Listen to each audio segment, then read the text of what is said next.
دەیان ساڵە خەباتی کورد لە هەموو پارچەکانە بەتایبەت لە ئێران تەنیا لەسەر یەک ئیستراتیژی بەڕێوە ئەچێت، ئەویش بەرەنگاربوونەوە یان مقاومەت لە بەرامبەری حکوومەتی دەسەڵاتدارە و شەڕ بۆ گۆڕینی ئەو حکوومەتەسە. لەم ڕێگەوە هەموو وزە و سەرچاوەی گەلەکەمان تەنانەت ژیانی خۆیشمانداناوە بۆ ئەوەی بەرامبەرەکەمان بگۆڕین. ئەمڕۆ دەمانەوێت لێرە لە خۆمان پرسیارێک بکەین: ئایا ئەم شێوەیە لە خەبات بۆ گۆڕینی دەسەڵات توانیویەتی ئەو داهاتووەی کە خەونمان پێوە دەبینی بۆمان بهێنێت؟ ئاکامەکانی ئەم شێوە لە خەبات چی بوون؟ ئایا ژیانی خەڵکی باشتر کردووە؟ ئایا لە بوارێک یان بوارگەلێک پێشی خستووین؟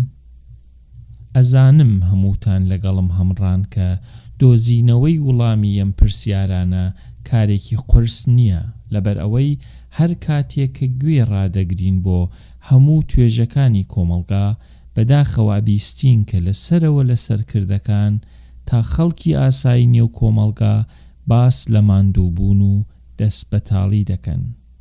ئەمڕۆ لێرە لێکۆڵینەوە لەواکەین کە چۆن بتوانین سرنجمان بگۆڕین بۆ جۆرێکی تر لە خەبات کە دەستکەوتەکانمان باشتر بکات. بەخێر بێن بۆ ئەڵقەی ئەمڕۆی بەرنامەکەمان بە ناوی فراوانتر لە مقاومەت یان بەرخوردان. پادکەستێک کە هەوڵەدات لێکۆڵینەوە لەوە بکات کە چۆن وەکو کورد ئەتوانین استراتیژیەکی نوێ بەکاربێنین و تێپەڕین لەو ڕێڕەوەی ساڵانێکی زۆرە پێیاچین. کەواتە ئێوەش لەگەڵم بن بە یەکەوە بە قوڵی خۆمان بخەینە ناو بابەتێکەوە کە پەیوەندی بە ژیانی هەمومانەوە هەیە.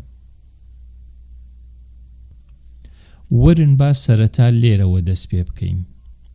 لە هەمومانەوە دیارە، ئەڵبەت مێژوویش شایەتی ئەوەمان بۆ ئەدات کە لە ماوەی چەندین دەیەی ڕابردوودا بزوتنەوەی سیاسی کورد لە ئێران بە پلەی یەکەمی مقاومەت لە بەرابەر حکوومەتی دەسەڵاتدارە پێناساکرێت، چ دژیشە بێت یان کۆماری ئیسلامی.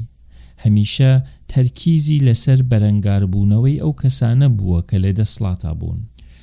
بانگەوازی بۆ دروستکردنی سیستمێکی ئازاد و دیموکرات کردووە.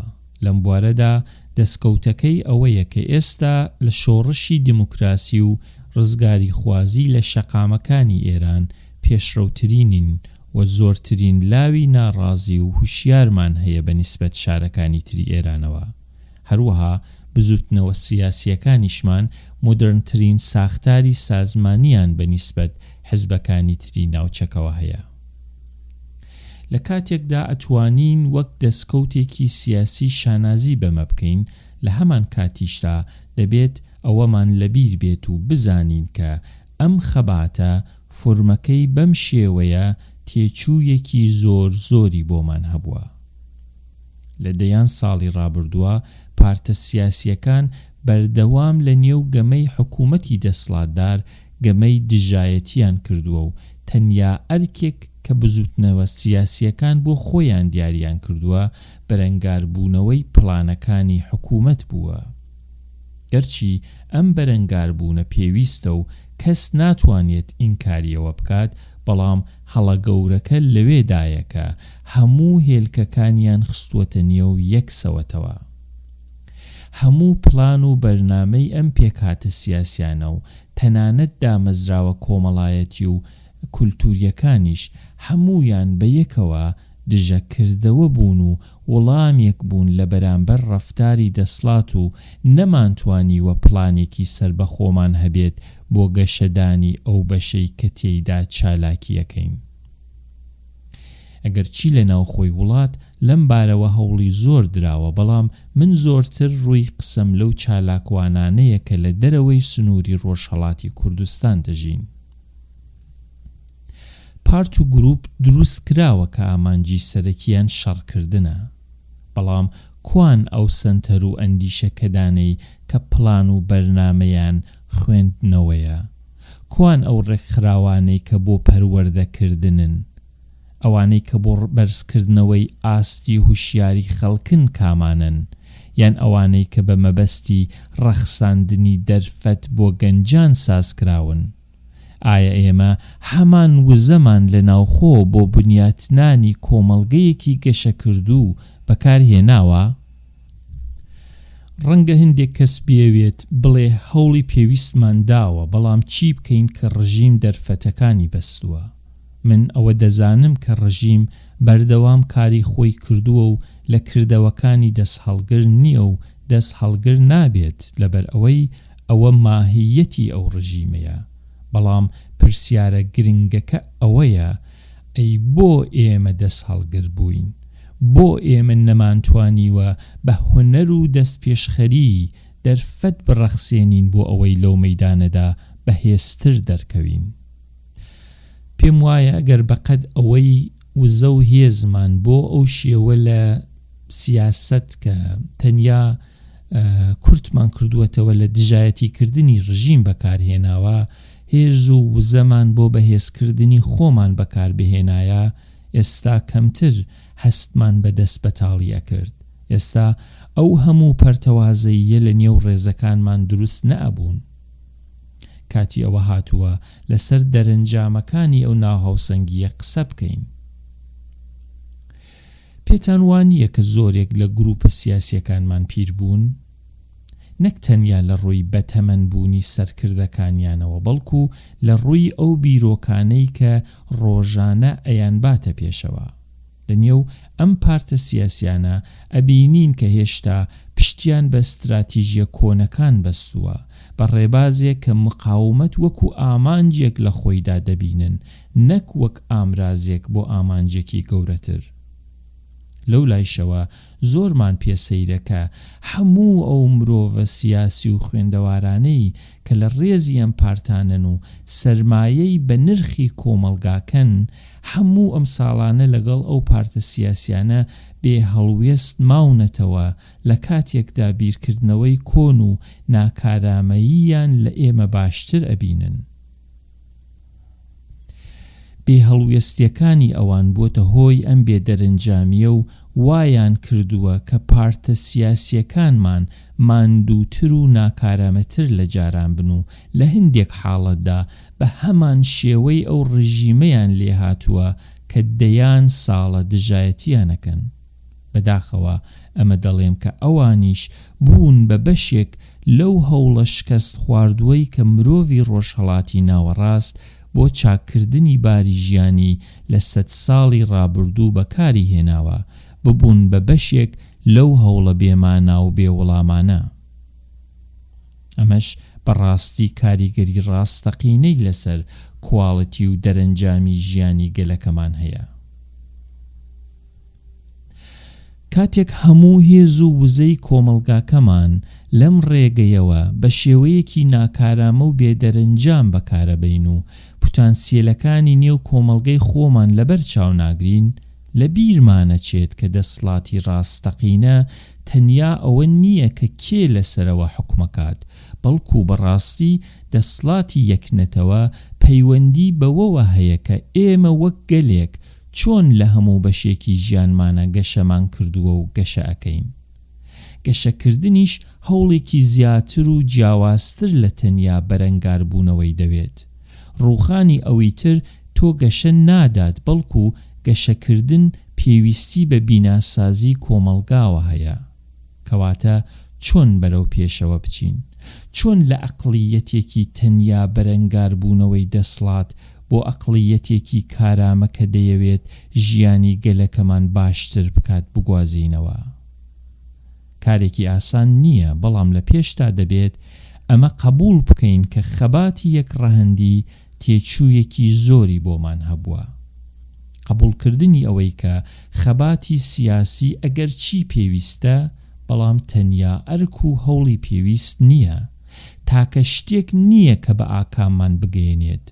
قبولکردنی ئەمەی کە پێویستە چالاکیمان بەرفەراوانتر لە هەوڵی سیاسی بێت، پێویستە چاو لە بزوتنەوەیەکی هەمەلایەنەتر بۆ بنیاتنانی داهاتوویەکی باشتر بکەین. بیهێننە بەر چاوی خۆتان، ئەگەر لە 40 ساڵی ڕابردوو هەمان ئەو وزەیەی کە لەناو گروپە سیاسیەکان بۆ بەرەنگاربوونەوەی دەسڵات بەکارمان هێناوە بە هەمان شێوە بۆ دروستکردنی بوژانەوەیەکی کولتوری، بۆ دانانی پڵانی پەروەردەیی یان بۆ بەهێزکردنی ژنانی کورد بۆ ئەوەی ڕەوڵی سەرکردایەتی لە کۆمەلگاکەمان بگرنە ئەستۆ بەکارمان بهێنایە.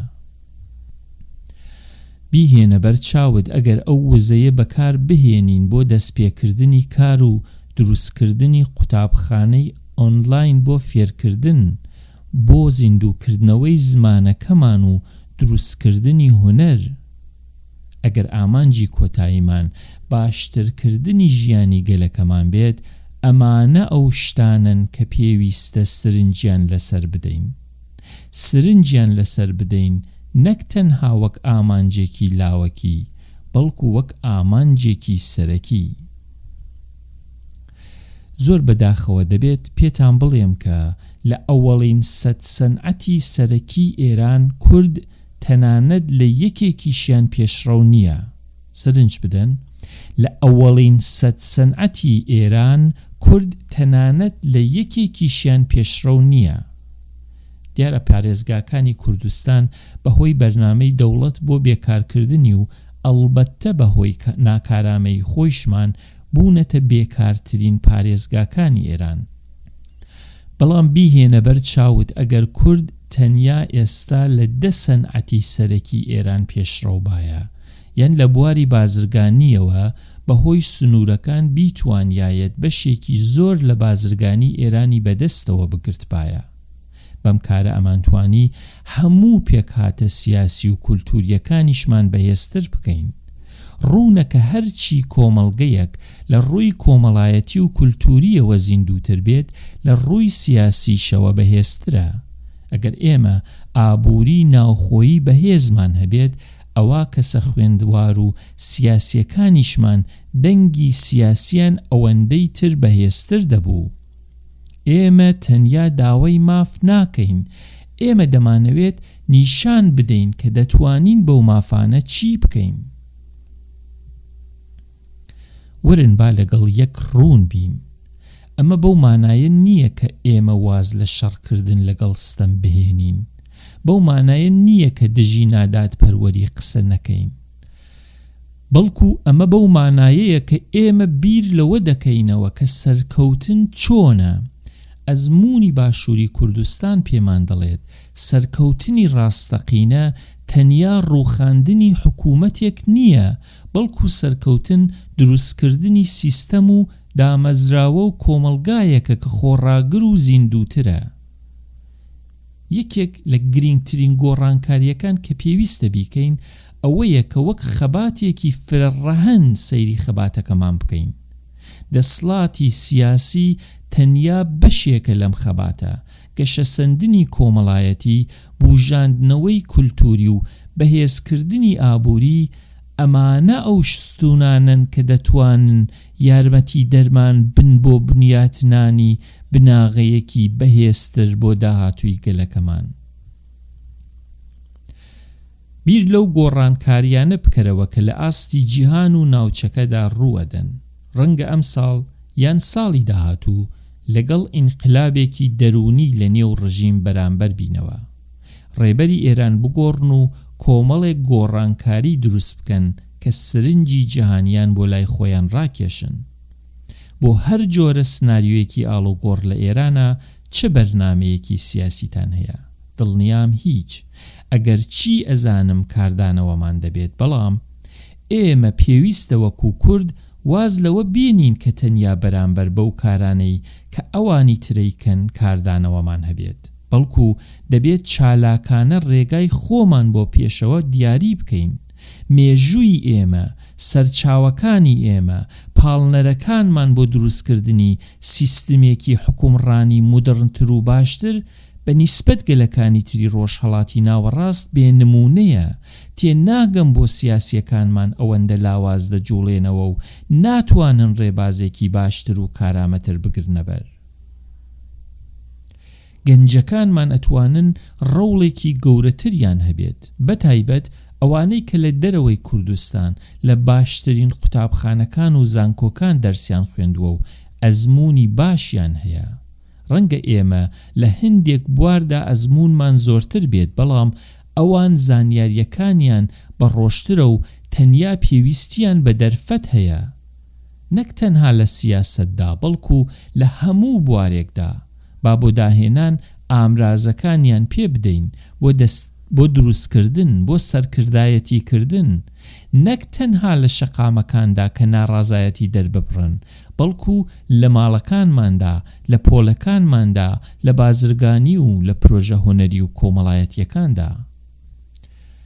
لە کۆتاییدا دەمەوێت بەوە بگەین کە پێویستیمان بە بزوتنەوەیەک هەیە بۆ بەهێزکردنی خۆمان، بۆ گەشەکردن و بۆ باشترکردنی ڕاستەقینەی ژیانی خەڵکەکەمان. ساڵانێکمان بەسەر بردووە لە هەوڵی ئەوەی ستەمکارەکان بڕوخێنین.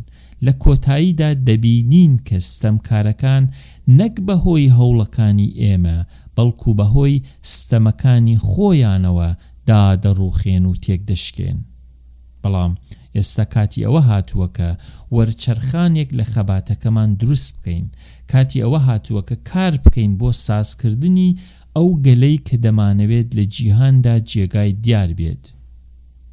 کەواتە وەرن با ئەم پادکەستە بکەین بە بانگەوازێک بۆ هەمومان، با سرنجمان فراوانتر بکەین، با سەیری هەموو دەرفەتێک بکەین کە بۆ باشترکردنی خۆمان هەمانە. جا ئەگەر لە ڕووی کولتوریەوە بێت، کۆمەڵایەتی، ئابووری یان سیاسی. سوپاستان دەکەم بۆ ئەوەی ئەمڕۆ لەگەڵم بوون لە بەرنامەی فراوانتر لە بەرخۆدان. ئەگەر ئەم بابەتە بە بابەتێکی باش و بە کەڵکی ئەزانن، هانتان ئەدەم کە بەڵاوی کەنەوە، با لە نێو کۆمەڵگاکەمان گفتوگۆی لەسەر بکەین و بیر لەوە بکەینەوە کە چۆن ئەتوانین بەشداری بکەین لە بنیاتنانی داهاتوویەکی باشتر.